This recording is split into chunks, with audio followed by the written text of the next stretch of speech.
Let's get going then with lesson 11. We've already been through a substantial amount of material. We've done 4 lessons on notation, then 4 lessons on rhythm, and just these last 2 lessons on the Latin text.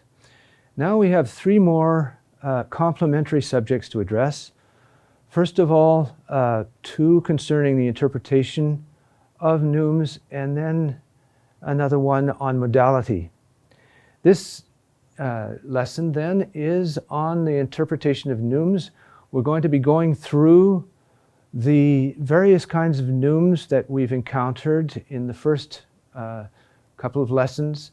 That is the 2-note neumes, the 3-note neumes, and the special neumes, to show the nuances about how to sing these, execute them well. And for this, we have a guest today from the monastery, another monk, Father Bales, who is precentor emeritus of the choir at Clear Creek. He's going to be doing the demonstrations. So, Father. So let's begin with the Portatus. The manual gives a wonderful little quote from Dom Guéjard. It's typical of him. Lift up your Portatus and you go to heaven. The Portatus calls for a certain attention in its execution. You have to be careful to sing the bass in such a way that the second note springs from that first note. There's got to be a certain amount of vigor, a certain amount of solidity in that first note, so that the second note can kind of depend, lean on it, flow as if naturally from it, like from a fountain. You will see him, Father Bales will give a demonstration of this first Portatus here. Re, mi, re, mi. No. Good. And then this next Portatus toward the end there, when the Portatus has a vertical epizema or a horizontal epizema affecting the bass, that makes an even more pronounced, more solid bass. And the second note then even more depending on that first note. Let's hear that, Father. No. Good. And then the dotted Portatus. When you have the Portatus dotted on both notes, you have to give 2 binary pulses to each note while keeping the general shape of the neume. That is, what we mean by the general shape is that bass, a very solid bass, and the second note flowing from the first. Sol, la, no. Let's move on to the Clevis now. The Clevis is a descending neume. It's often found as an end of a phrase, especially in its doubly dotted form. We have to be careful, though, not to treat the Clevis like the Portatus. The difference of inclination makes all the difference. The Portatus, we lift up the bass and the second note flows from that bass. The Clevis, on the other hand, that second note has to be sung with a certain amount of care so that it's not rushed over. You'd almost say that there has to be a kind of compensation so that that second note retains its full value of the primary pulse of one beat. So let's have a demonstration, first of all, of this one here. Father? Mi, re, no. Good. And now with the doubly dotted one, this last one. Do, di, do, di, nu. Let's talk just a little bit more about that second note. That second note should not be lengthened, but nor should it be hurried. It's almost as if that first note is a little bit lighter than the second note. With the epizema, when there's an epizema on the head, the first note of the clavis, that epizema lengthens both notes. Again, not doubling, but lengthening the notes. The dystropha now. We saw earlier on that the dystropha and the tristropha are not repercussed. But that doesn't mean that they're just sung straight, since they're just a double note at unison. That would make an awfully either rigid or boring kind of interpretation. The dystropha should be entered into gently. There should be a swell, and then come back to piano. That's in principle, it's a light note. The same thing for the tristropha, but you have a little bit more time. This just shows the amount of vocal agility that you should have to sing Gregorian chant, to be able to enter in softly, swell, and come back to a piano at the end in just 2 beats. So let's listen to this first example. Nu. And the tristropha. Nu. And we can just add that the bivirga is naturally a little bit more vigorous, a little bit more strong than the dystropha, which is in principle a soft and light neum. Let's go on now to the salikus. The salikus, let's take each of the notes of the salikus. There's 3, huh? That first note leads in to the trampoline, which is the second note. This second note is the most important one, the one that's the most energetic one. It's the one really that gives the name to the salikus, to jump, huh? It's marked with the vertical epizema. That note is very energetic and propulses you upwards through that third note, which should not be hurried either. It should be just a touch rounded out. That is, just make sure that you don't lessen or lessen the duration of that note. The first note should be cushioned a little bit so as to lean into that powerful, energetic second note. I would liken it to a great big car, a Cadillac going into a dip. You know, with a lot of shock absorbers, it kind of absorbs the shock and then propulses you upwards into the energy packed note, which is the second one. Make sure that the second note is not doubled. To double it would be to lose the energy that you want in it. Okay? So let's hear how that ought to be sung. Fa sol te. Fa sol te. Nu. The second example is going to be of a group that is executed in much the same way as a salikus. It's not really a salikus, but the execution is practically the same. So it's this re, la, ti, and which is the same as the re, la, te afterwards. But we're going to do the re, la, ti.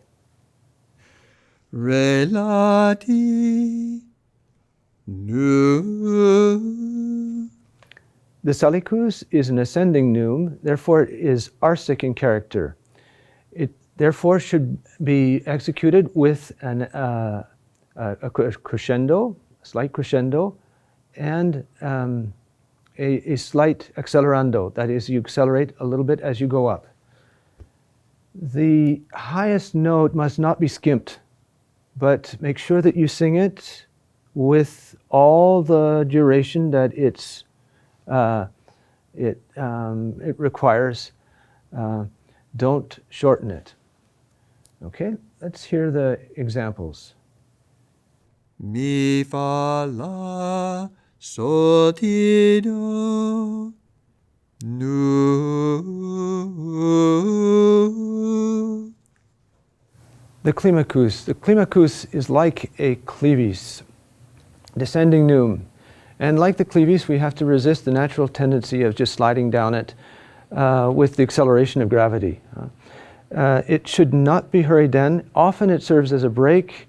It should be executed with a slight crescendo and an enlargement, especially when it's preparing a climb afterwards. Only when the Climacus is found in the lower range, you also execute it with a decrescendo. So let's have an example of the first two neumes in the manual. La, sol, fa, nu, do, ti, la, sol, nu. The torculus. The torculus is executed in somewhat the same way as the podatus. You plant the first note, and the rest should flow from it, from that first note, in a very smooth way. The torculus is like a Romanesque arch, where nothing breaks the smoothness of the curve. The second note should not be sung in an angular way, or the third note landed heavily upon. So it's that first note that really commands everything. Let's hear how that should be done. Sol, la, sol, nu. Marked with a horizontal epizema, the torculus takes on one of two functions. Either it is a leading torculus or a cadential torculus. You find the first case, the leading torculus, a torculus in the middle of a melodic development. That torculus serves to prepare a higher note. It's a climb. And in the course of that torculus, the intensity is increasing. So that torculus calls for an increasing crescendo and an enlargement so as to prepare that high note. So let's hear how this example should be done right here on top of page 195. Nu, nu, nu, nu. The cadential torculus, on the other hand, is found at the end of a melodic development. It serves to bring the melody to a conclusion. The first note of that cadential cadence should be enlarged quite a bit, while the second note and the third should be lighter, bringing on a kind of a conclusive air. Let's see how that is done. Re, sol, sol, do, la, ti, la, sol, sol. Nu, nu, nu, nu, nu, nu, nu, nu. Next, the parectus. The form of this neume shows pretty well how it should be executed.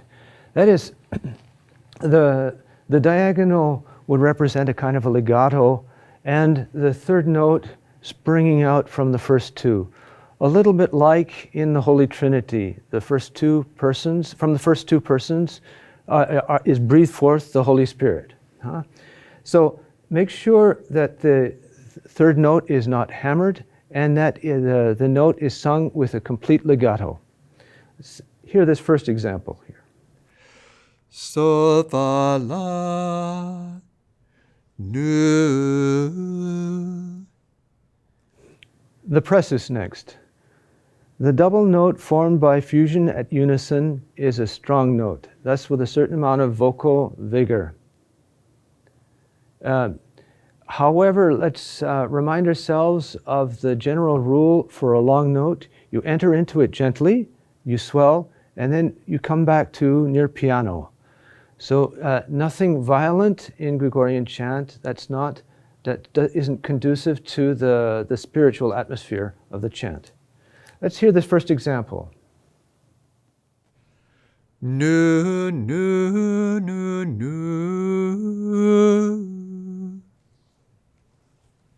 The execution of the second form salikus is practically the same as that of the presus. Now, going on to the oriscus. The oriscus, contrary to the presus, is a light note. Remember, it's a light note because it's toward the end. The long note occurs toward the end of the neum. So that should be not only entered into gently, but it never really becomes strong. Nevertheless, that doesn't mean that the note fades into nothing. It has its proper duration, but it's lighter than the presus. Let's try this one. Nu. The quellisma next. This one is kind of mysterious for the beginner.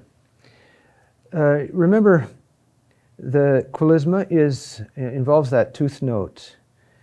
The note before the quellisma, in fact, has more rhythmic importance and serves as a kind of fulcrum for the passage note, which is the tooth note. That tooth note is not the most important, it's just a passing note. So there should be a certain crescendo through the first two, up into the third. This requires a delicate interpretation, never hard or harsh. So let's try the first example here. Nu, nu. The second example has a horizontal epizema over the preparatory notes, and then horizontal epizema after the tooth note. The horizontal epizema after the tooth note makes that the toothed note is surrounded by enlarged notes. And so that passage note will benefit from the enlargement preceding and following. When you have a horizontal epizema over a quellismatic group like that, generally speaking, that makes the interpretation even more delicate and we would say even more interior,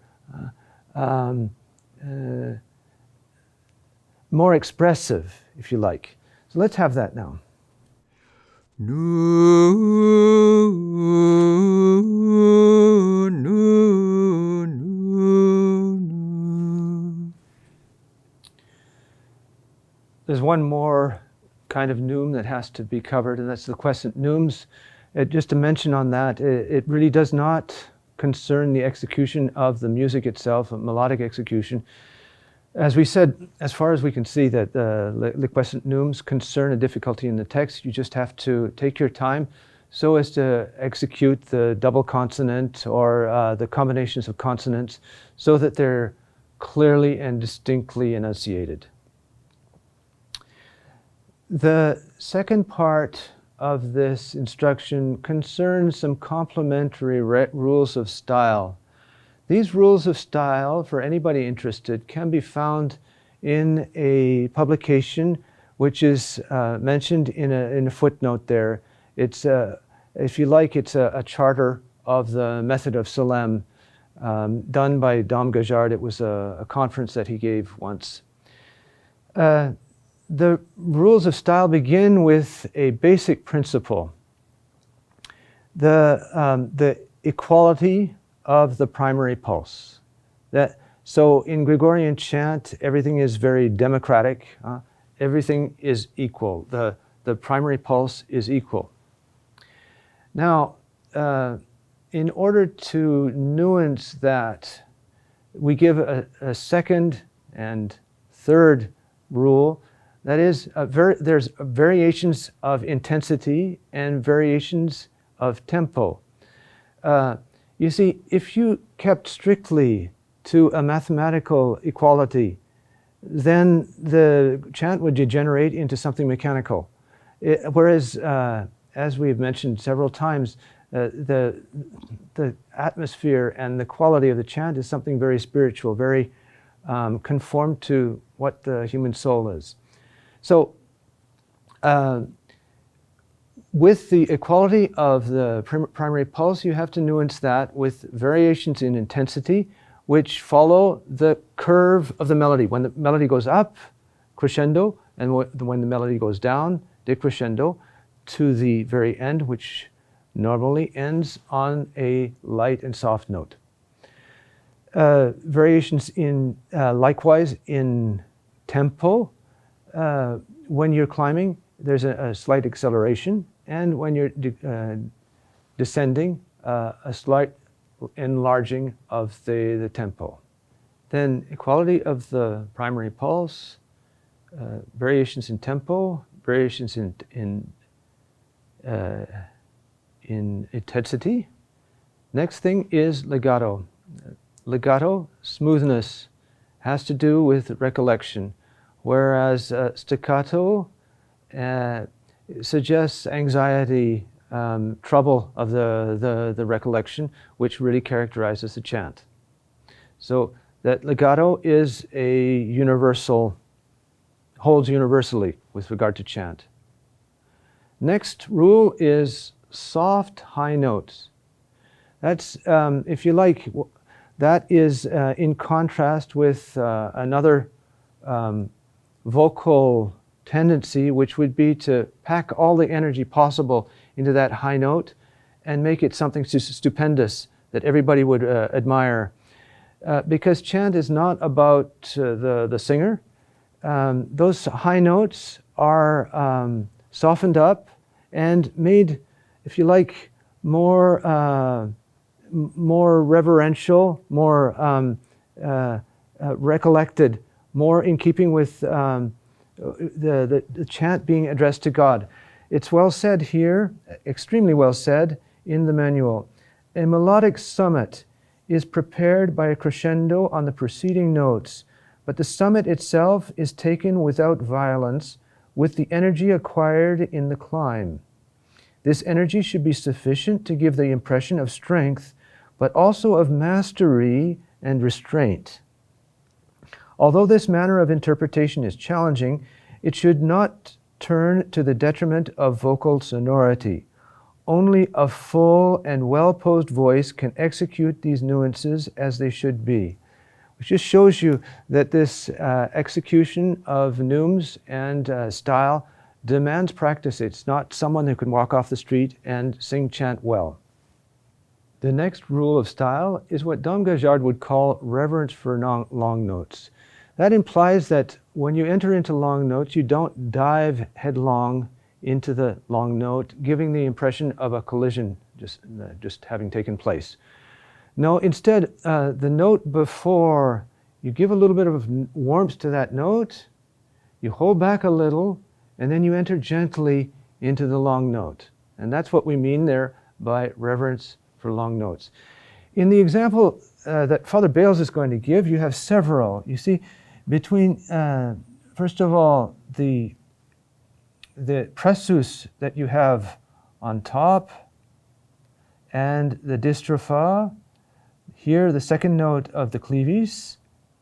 Every note that is sandwiched in between long notes has to be cushioned a little bit, and the entry into the note that follows, the long note that follows, prepared that way. Okay, let's hear that.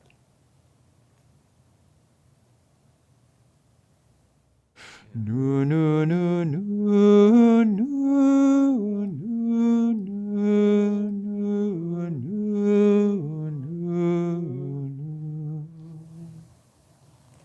Seventh rule, gentle falls. That means between intervals of a fall of a third, fourth, fifth, you don't slide, nor do you give the impression of a thump, as if you were landing from a certain height on your feet and with a certain violence.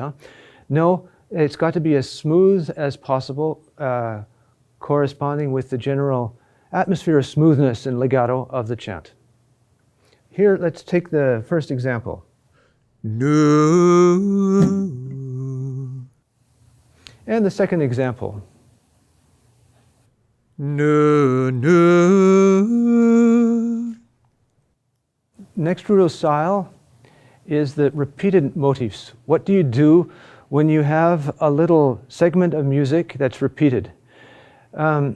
The echo effect is not Gregorian. That came to be in use in classical music, but it's not the Gregorian style. On the contrary, what you do is you take a look at the musical context, and that the second motif is done either in crescendo or decrescendo according to the context. Now, if you look at the first example, you have fa, la, do, do, do, insistence on the do, so as a springboard to mi. There's a general crescendo throughout that whole segment.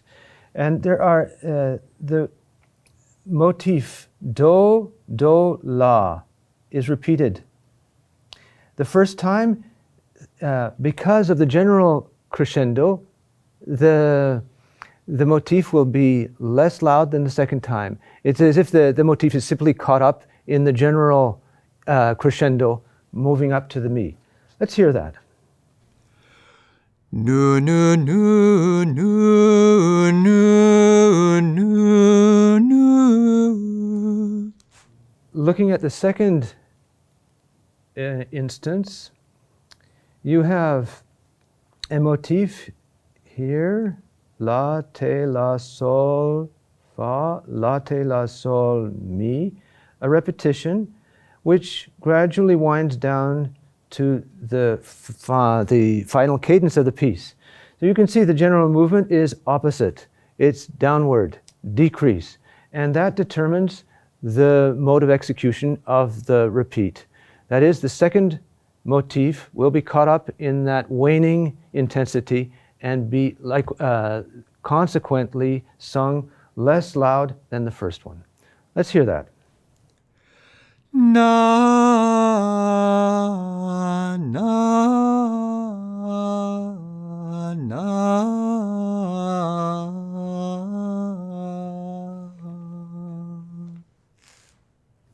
One final rule of style, which is the end. The end of the piece has to be taken with care. On the one hand, there should be an enlargement of the movement so as to signify that you're coming to the cadence, the final cadence. Otherwise, we have to make sure that the last note it's a very important note. It's not as if you just let it drop. That note buckles up the piece, and it's full of all that the whole piece contained in terms of contemplation and prayer. So that's a very important note, after which the silence reigns, which is a silence that's full with all that preceded. So you see the importance of that note. Let's remind ourselves that this is sung music. It's not like, for example, a long held note at the end of an organ piece, which is held so as to fill the whole church with sound. No, this should be executed simply with the full length of the double note that ends it in the enlarged time. One exception though, with the fourth mode pieces, they can be given a little bit longer toward the end because it ends fa, mi, which of itself is rather less conclusive. So fa, mi. Gajard says that with the ends of fourth with the ends of fourth mode pieces, it's as if the music ends, but the gaze continues. The exercises for this lesson introduce nothing new. You have to simply do the same thing as before. Make sure you control yourself, or that is, you survey yourself so that you don't hesitate. You keep a continual flow of the notes during the exercise, both for the rhythm exercise and the solfeggio exercise. A reminder of the essential steps of the exercises that are given. First of all, you have to sing the notes of the piece with the solfeggio. Second of all, you could add the hand gesture to the solfeggio. And then you could also, if you want, you could count with the hand gesture. Finally, you sing the piece. But those are the important ones. Singing the solfeggio, adding the hand gesture to the solfeggio, and then singing the piece. If you need to name recto tono, or even non-recto tono, simply say the names of the notes before doing the solfeggio exercise, fine. If you want to count either recto tono or just talking, fine, that's fine. But those aren't the essential things, they're kind of preparatory. If you do those preparatory exercises, either naming the notes recto tono or counting recto tono, again, make sure that you don't allow yourself to hesitate. Take it at the pace that you can continue all the way through. The homework assignment focuses on the communion antiphon Salite Domino from the Feast of the Ascension of our Lord. There doesn't seem to be any problems with that assignment, except, well, usually with those quilismatic groups, there's a difficulty naming them. And this one offers a particular difficulty.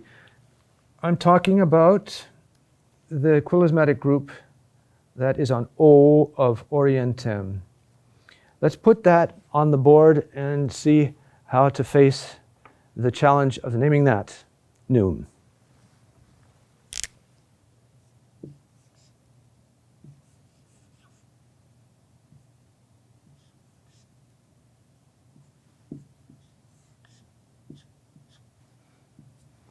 Let's see, is that right? It looks right. Okay. Now that's what you have. You know the first step.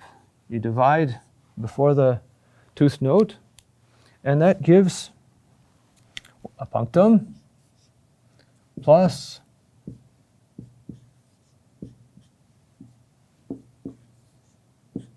okay, let's make it a little easier and just take that out.